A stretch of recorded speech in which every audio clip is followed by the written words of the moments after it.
Dominique Saturnin Ndione maa ngi bokk ci paroisse Saint-Jean-Baptiste di rafetlu vraiment initiative le professeur docteur Papis Ndoye bi ñëw fii defal ñu journée de consultation gratuite ak don de sang. Bon man maa ngi décidé def don de sang parce que je pense que ni devoir la boo xam ni benn devoir de citoyenneté la aussi parce que am nañ suñuy mbokk on a nos amis nos frères nos sœurs ñu nekk hôpital qui en ont besoin donc on donne notre sang pour sauver des vies voilà vraiment c'est pour ça ce qui m'a motivé à venir faire ce don de sang vraiment on est très content vraiment pour l'initiative et suñu sañoon mu bañ fee gëjati vraiment un grand merci à docteur Papis Ndoye à tous les médecins qui sont là vraiment merci beaucoup monsieur. waaw je pense que don de sang moom jarul ragal moi c'est pas pour la première fois ñu koy def maa ngi ñaax sama moroom surtout les jeunes bon don de sang jarul ragal y en a nos frères nos sœurs qui en ont besoin vraiment occasion baa ngi nii ñu ñëw ñu may suñu deret pour sauver des vies pour aider des personnes jarul ragal parce que méttiwul et en plus c'est un geste noble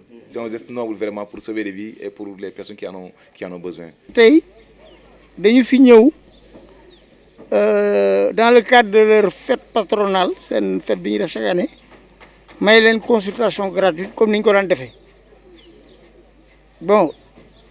ànd ci nag ak ay professeurs yu jógee Dakar ay enseignants ay chercheurs am na sax ñu ci nekk sami médical ak yëpp mais lépp looy def aussi da nga ciy boole les acteurs locaux mooy ñi yëngatu ci santé te nekk Thiès te naa ne sama sœur bi moom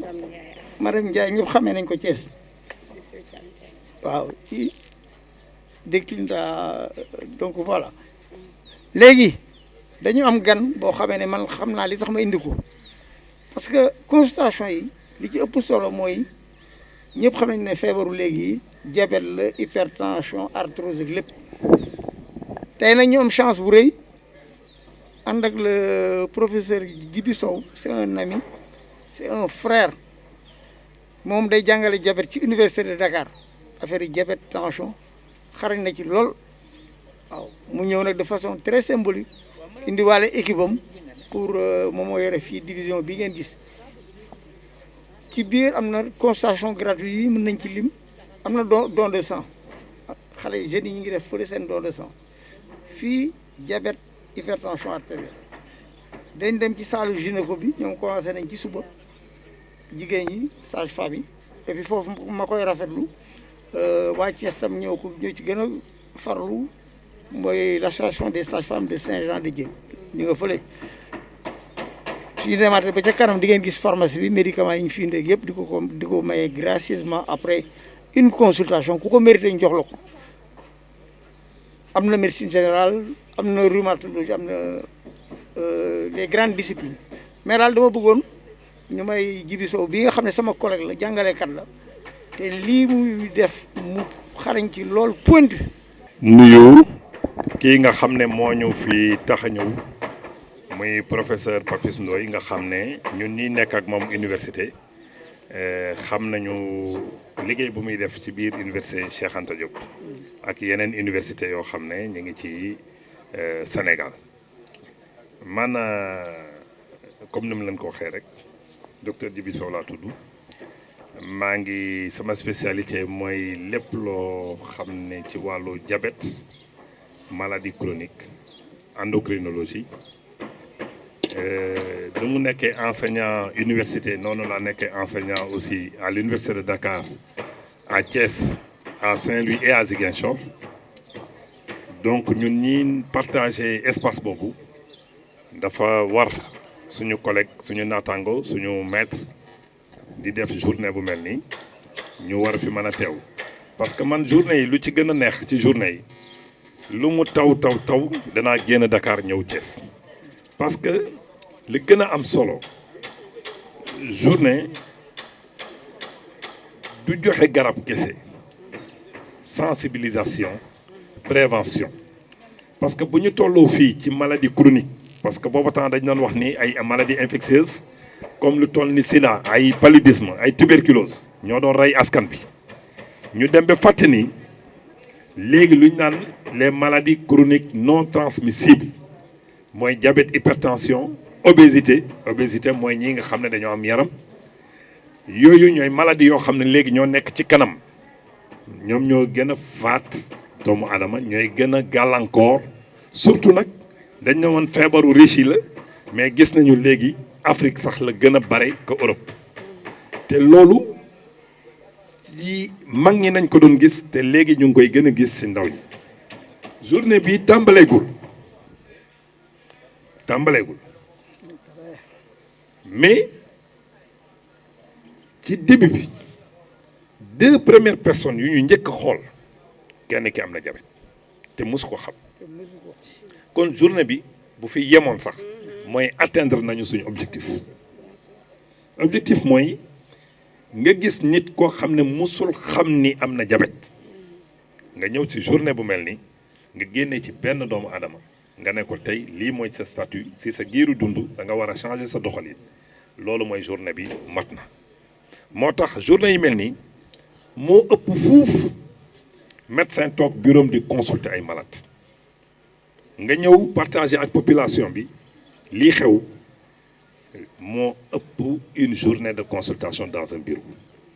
parce que aujourd'hui moom la ñuy wax toujours dans la politique que li ñu war a xeex mooy que maladie chronique nit ñi xam ko certes ñu ngi koy jàngale université mais dañu war a wàcc sax gën ko jàngal xale yi pour que loolu xale mooy màgg te buy màgg mu màggaale ak yenn comportement parce que léegi boo ko xoolee maladie yi lu tax mu gën a émerger nit ñi dañu defatul sport activité physique dañ ko wàññi surtout ak période corona bi passé dañu seetlu boo ko xoolee bu baax corona bi yan défi la andi na loo xam ne par exemple nit ñi dañ doon ak confinement bi toog seen biir kër lekk tëdd seetaan télé amatul activité physique su ko defee bu ñu defoon tey étude ci corona bi diggante corona bi ak bi confinement bi jeex di nga gis ni obésité augmenté na nit ñi jël nañu poids te poids bokk na ci loo xam ne mun na faciliter ci andi diabète parce que diabète lu koy gën a andi mooy certes am na ñoo xam ne dañu manqué le insuline mooy seen pancréas sécrété wul insuline mooy benn hormone la boo xam ne saa yi boo lekkee nit ku lekk ku ne pancréas bi dafay sécréter insuline pour ne suukar si nekk ci deret bi xaaral ma jël ko dugal ko ci fu mu war a dugg ñii nga xam ne seen insuline dafa manqué kon dañuy am jafe-jafe jël suukar boobu dugal ko ci cellules yi mooy tax suukar bi yàgg ci deret bi ba doon diabète beneen wàll bi mooy insuline bi nit ki am na ko pancréas bi mu ngi koy sécréter mais doyul ba nga xam ne fu mu war a dugg caabi yu mu war a tijji caabi yooyu seen serrure dafa am problème parce que insuline day fekk suukar mu tijji cellules yi comme lu mel ni foie wala graisse bi mu tijji ko mu dugal ko foofu suukar bi wala ci muscle bi moo tax nit mën a dox bu fekkee insuline boobu dafa am jafe-jafe tijji serrure bi loolu tamit mun na andi diabète te loolu lu ko gën a andi mooy obésité di joxe tubaab lu mu naan insulino-résistance kon nit ñi bu ñu bëggee góorgóorlu ci wàllu diabète il faut que ñu seet facteur yoo xam ne ñoo koy andi mooy activité physique ñu war ko mën a di tàggat parce que li ñuy gis nañu ni ak vieillissement bi plus yaa ngi dem ci âge moins que yaa ngi def activité physique te loolu sa yaram nu mu loofee noonu daf lay yomb andi ay gàllankoor yu mel noonu kon nit ñi war nañu gën a góorgóorlu ci activité physique ci gannaaw loolu ñu xam aussi lekk bu sell du caage ne da ngay ñëw rek lekk yooyu dañu war a xool lu ñuy lekkit mooy manger équilibré moins sucré moins salé moins gras nit ñi tant que niinul ceeb bi saful tant que amul xorom yëfi neexul loolu nag dañu war a dellu siwaat parce que même xale boo ko xoolee boo buggee nag xale lan ngay def dañ koy yóbbu ci boutique bi jox ko lu saf suukar tant que yaa ngi koy jox lu saf suukar yaakaar nga ne nax nga xale bi mais boobu yaa ngi koy tàmbal làmmiñ bi tàmmal nga ko loo xam ne bu màggee boo ko buggee bàyyiloo suukar day am problème da ngay gis nit koo xam ne sax day màgg am diabète pour mu changer alimentation am dafay difficile kon il faut que ñun ñu seetaat suñu bopp xool xale yi teel leen tàmmal wàññi suukar depuis ñu nekk ci xale kooku bu màggee ci loolu bu demee ba nga koy jox sax suukar ñaar wala ñett wala ñeent dafay poser problème am na benn étude boo xam ne jot nañ ko def fii ci Diamniadio yàggul te dañ koy waaj a publier mais dañoo gis ni mag ñi ku ci gën a ndaw ci suukar yu muy def ci suukaram ndékki 7 bec suukar moo nekk la moyenne te loolu ça pose problème parce que ñooñu dañoo nekk à bas âge tàmm suukar tàmm lekk léegi xale boo gis mi ngi toog ci télé bi di def PlayStation xale yi bougé tuñu nit ñi fu ñu dëkk ci Dakar dafa xat daje ak beaucoup d'appartements Thiès sax da ngay gis ay ëtt yoo xam ne xale yaa ngi daw ak yooyu mais lu ci gën a bare ñi ci ay environnement appartement confinement yooyu yëpp day nekk ay phénomènes yoo xam ne dafay favoriser ay maladies chroniques comme diabète te li ci gën a am aussi il faut que ñu bàyyi xel ni diabète hypertension ñoo ànd képp koo xam ne am nga 40 ans jëm kaw war nga at bu ne benn yoon ci at bi boo ko munee ñaari yoon nga dem seet sa taux de sucre parce que diabète am na signes yoo xam ne mën na ko wan nit ki mooy ngay yeewu di tuur ndox ci guddi gi daawoo yeewu ngay yeewu guddi gi di tuur ndox benn yoon wala ñaari yoon wala ñetti yoon wala nga toog di mar foo toll di mar di naan nga yaakaar ni tàngoor gi la fekk na feebar bi commencé na dugg wala nga toll di perte poids ngay jeex yaa ngi lekk normal mais yaa ngi jeex parce que nit kuy lekk normal war na mën a am poids mais yaa ngi jeex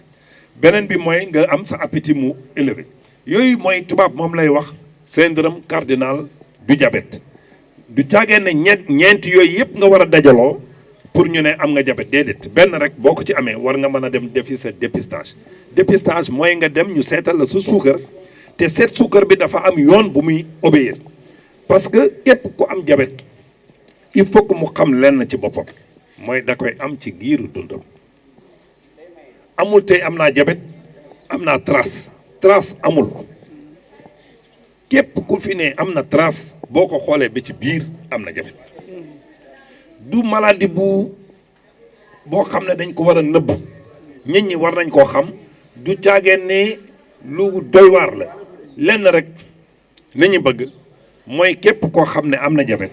mooy changer sa doxalin loolu kese nañ la sant terewuñ la dund terewuñ la lekk terewuñ la naan amul ay restrictions alimentaires non waroo lekk lii waroo bàyyi lii nga war a def yooyu amu fi mais dañu ne changer sa doxalin ni nga doon doxee yow kat 100 kilos nga am boo bëggee dund ak sa diabète da ngay wàññi sa poids wàññi poids bi comme ça suukar si insuline bi mën a liggéey di dugal suukar bi fu mu waree. est-ce que da nga doon def sport man de daaw ma ko def est-ce que mun nga jóg di def activité physique du caagee ne rek nga sol sa jógin nekk ci tali bi di daw ak yooyu déedéet mooy nga xool yow li nga man li nga attan ak loo bëgg ak loo namm nga def ko képp ku nekk même biir néegam mun nga def sa activité physique. am na ñoo xam ne tey mun nañu dem liggéey xam ne fii mooy seen liggéeykaay ñu gaare seen oto fële ci terrain wali daan lu ci des ñu dox ko boo ko doxee rek loolu tam activité physique la lépp yaa koy organiser selon sa âge ak li nga am parce que tey boo ma ne woon maman bii demal defi activité physique ak kii lu mu attan du benn mais moom mun na def activité physique am selon nu mu ko xamee ak yaramam ak comorbidité yu mu am ak feebar yu mu am mu xool naka la koy améliorer ba mën a yëngal yaramam tuuti loolu am na solo il faut que ñi du koy bàyyi xel di dem contrôler toujours sa tension parce que dañoo seetlu ni ñii am tension si seen dund dinañu dem ba am diabète ñii am diabète tam mën nañu dem ba si seen biir am tension il faut que loolu contrôler loolu ñuy am surtout nag ñoo xam ne tamit war nañu def dépistage diabète mooy ñoo xam ne seen papa ak seen yaay amoon na diabète wala am nañ diabète képp koo xam ne am na hérédité diabétique ci sa famille moo xam sa mag sa rakk sa papa sa yaay ñooñu c'est des personnes à risque war nañu dem di seet seen diabète nga nekk jigéen nga am ëmb boo xam ne tout le temps yaa ngi def ay avortement ëmb bi di yàqu ñu ne ah déet am na ku fi jaar wujj bi moo ko bëggul wala léegi lii am na liggéey fii déedéet loolu diabète da koy def mun na def ay avortement yu bare. wala nga judd nga am xale boo xam ne dafa taay juddu xale boo taay mooy xale bu am 4 kilos moom la tubaab di wax macrosomie ñëpp ñu ko xam war nañ dem di seeti aussi seen diabète. am na beneen forme diabète boo xam ne mi ngi ci jigéen ñi warul yi mooy diabète gestationnel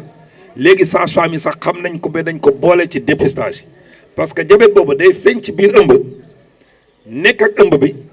bu ñu ko toppatoowul mun na andi ay avortement wala sonal yaay ji wala sonal doom ji wala mun na ko faat moo tax dañ koy dépister képp koo xam ne am na antécédent diabète boo xam ne ci biir ëmb la kooku bu demee ba wasin ba moom boppam war na dem di seeti suukaram à chaque fois comme ça médecin bi man ko tàggat man ko dimbale ci yooyu. li ma mën a wax mooy ñëpp nañu bàyyi xel ni feebar yooyu ñu ngi ci c'est des maladies extrêmement coûteuses parce que képp ku nekk ci biir famille boo jabetul it yàlla teg la nattu ba sa pap wala sa yaay am jabet jàppal ni yow yaay fay médicament yi garab yi yaa koy fay te day bokk ci budget boo xam ne ñëw na tegu ci li nga doon joxe bés bu nekk te boo ci boolee garabu tension nga boole ci garabu diabète nga boole ci garabu cholestérol boo ko xoolee budget boobu rek mot na presque 50 000 100 000 francs loolu mooy andi nit ñi léeg-léeg du ñu faju comme il faut dañuy faj diabète bi bàyyi tension bi kon booy am complication tension bi tamit du la fa xaar wala nga faj tension bi bàyyi diabète bi complication diabète tamit du la fa xaar donc yooyu balaa ñu ci yegg fagaru moo gën faju mooy prévention moo waral journée de dépistage la man nee naa chaque fois tey jii woo nañ ma fii ci église bi bëggoon naa ba ñu bañ a xaar ba année prochaine ñuy wax encore dépistage mais dépistage boobu même au sein même de l'église war nañu mën a def dépistage ciblé ñu koy def à chaque mois ñu koy accompagner ñun fuñ ñu woo ñu wuy leen parce que loolu moo ñuy suñu sacerdoce moom mii xam na li may wax parce que amul benn thèse médecine bu ñuy soutenir faculté médecine boo xam ne yow sa bopp lan moo la war ak askan bi parce que ñun médecin dañu war a génn suñuy bureau dem fekki population bi waxtaan ak ñoom changer seen doxalin changer seen comportement wax ak jigéen ñi parce que jigéen ñi ñooy togg ñoom ñooy safal ñoom ñooy jox seen jëkkër yi koll jigéen bu la ci jox koll mooy obésité abdominale moom laay dépister kii taxaw jàkkaarloo ak man gis ngeen koll bi nu mu rafetee kaar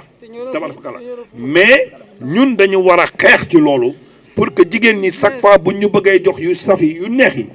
ñu bañ ko te xam ni loolu bokk na ci loo xam ne mën nañu jox ay maladies chroniques kon nag Papis ñun ñu ngi lay jaajëfal parce que yow boo amee initiative ba ñëw fii donte ñaari personne rek boo leen dépister ñaar kese journée bi mat na loolu mooy action de santé publique ñu ngi la ci gërëm di wax nit ñi nañuy bàyyi xel képp koo xam ne yaa ngi ci benn famille bu am diabétique même boo amul diabète parce que gis nañu ci ay études yoo xam ne mësuñu sentir seen bopp ni am nañ diabète amuñu benn signe dañuy xëy benn bés rek def benn complication mooy AVC ñu yóbbu la hôpital Fann ñu seet suukar bi ñu ne kii de diabétoon na bu yàgg te mosu ko xam maana détaali am na ñoo xam ne sax dañuy dem ñeen anamu fii da nekkoon fii la taxawoon anamu dee na lu xew malaise la am feebaru malaise moom moo xew boo leen seetee ñiy wax feebaru malaise boobu yëpp ci gannaaw diabète mi ngi ci suuf wala hypertension kon nag journée yi neex na bare na kontaan nañu on est très fiers de vous enseignement bi ngay jàngale université ñun ñi nekk ak yow li nga fay def xam nañ ko te yaa ngi ci askan bi jege nga trop population yi te action yooyu c'est des actions de santé publique ñu ngi la ciy gërëm wax yi nag xam naa nag ni lépp luñ ci bëgg a wax mën na am ni yegguguñ ci mais bu wax bi ñagasee ñu jégal ñu parce que wax dafa jafe mais lu ñu xam mooy lépp lu ñu bëgg rek mooy suñu askan ñu téye ko te surtout les jeunes parce que la jeune constitue une population boo xam ne c'est la population de demain et c'est la population qui relève le plateau économique. Imaginez un jeune qui est à l'âge de 25 ans qui subit une amputation du diabète ou bien qui a des problèmes au niveau des yeux. Ça pose problème. Il faut qu'on descende l'enseignement jusqu'au niveau de l'école primaire comme ni ñuy jàngalee tuberculose bacille de coque ñu jàngale ko diabète maladie chronique xale yi changer seen comportement jusqu'à ce que à l'âge adulte je pense que bu ñu ko defee mën nañu xeex maladie chronique yi parce que c'est des maladies extrêmement émergentes dans tous les pays et personne n'est épargné. kii moom defe naa ne ku jar a remercier la li muy wax daf ko maîtriser ñun ñëpp ay professeur lañu université waaye ku ci nekk da nga am fànn boo xam ne ci nga gën a xarañ waaw comme ni ma ko waxee rek diabète bari na bari waaye boo xamee ne man mënoon naa def li conférence bi mu defan mais defe naa ne moom mi nga xam ne moom ci lay yeewoo di ci xëy guddi ak bëccëg ku ñëw ci région yi fi consulter leen ak diabète su demee Dakar ci ñoo moom mi mooy sa patron waaw fi am na centre diabète oo ñëpp xam ne ni mu mel waaye kii ci boppam mooy jàngale ay diabète ak yooyu donc tey jii c'est une fierté man non seulement population Thiès bi defe naa la communauté chrétienne dégg nañ ko je dirais même Thiès parce que tey jii on est à l'heure du dialogue islamo-chrétien tey jii loolu gën a neex ci bés bi tey dafa wane ne jullit ak catholique ñëpp benn lañ waaw loolu sax moom a gën a neex ci kii bi am na ku mel ni Jibi Sow yombul mais man suñu ay relation moo ma permettre ma sañ koo ñaan te fu c'est pas la première fois Jibi Sow ànd na moom Thiès fu nekk mu may expliquer nii diabète parce que li mu ciy gëstu man du ma ko gëstu ñun ñëpp jàng nañ diabète mais moom ci loolu lay yeewu ci lay xëy ci lay gontu donc tey li mu wax yëpp leer na te defe naa c'est très accessible li mu wax ñëpp war nañ ko mën a comprendre donc dañu dégg conseil yi mu ñu wax di ko rafetlu di wax rek ne lii moo doon partie wu man bi may wax ne moo ci gën a ëpp solo parce que dépistage mooy fagaru moo gën faju te moom il est ci foofu la toll dinañ dugg nag ci yeneen salles yi parce que am na salle gynéco dañ fa dem après ak consultation cardiovasculaire parce que am na ñeneen ñu jóge Dakar ba nga xam ne ñi nga xam ne sax ñooy médecins yi di liggéey ci ambulance yi di jël maladie à chaud mooy les urgentistes ñu ngi fi ah don de sang bi mu ngi fële defe naa ne gis ngeen ko donc tout ça pour jàppale askan wi la loolu la jàppale askan wi parce que aussi wax na fi lu am solo ñu bari tout le temps dañuy dégg malaise dafa doon toog fi la wax bi rek daanu loolu amul am na lu nekk ci suuf loo xamee ne xamu ko woon te en général diabète la wala hypertension ñun xam nañ ko ñun duñu wax loolu ay doon doxantu fii rek léegi la waxtaan man dugg sangu rek daanu non ñun xam nañ ne suñ ko gëstu amoon na tension wala diabète donc fagaru leen parce que soo ko xasee ba xam yow ak nit ñëpp a yem diabète du feebar bu compliqué c'est-à-dire que bañ a respecter sa jubbanti ni ngay lekke ak ni ngay sa comportement loolu rek la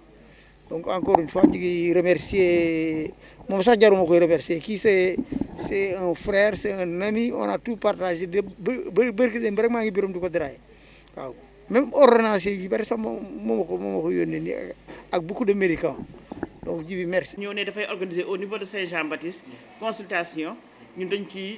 ciy kontaan vraiment di ko sant di ko gërëm di gërëm tamit équipe bi ñu àndal bii waaw ñoom tamit ñu ngi bàyyi seen liggéey ñoom ñëpp ñëw tey jii pour jàppale parce que tamit jàppale suñu paroisse pour mu jëm kanam jàppale suñuy jigéen ndax lépp lu ñu fi def rek pour mu gën a jëm kanam suñuy jigéen donc maa ngi koy gërëm di ko sant di ñaan ko yàlla vraiment chaque année mu mën a ñëw di def lii te mu gën di yokk vraiment maa ngi koy gërëm ci turu paroisse bi yëpp ci turu tamit di ko gërëm tamit sama àndandoo ñi ma àndal fii parce que ñoom tamit vraiment elles ont tout fait pour venir vraiment faire cette consultation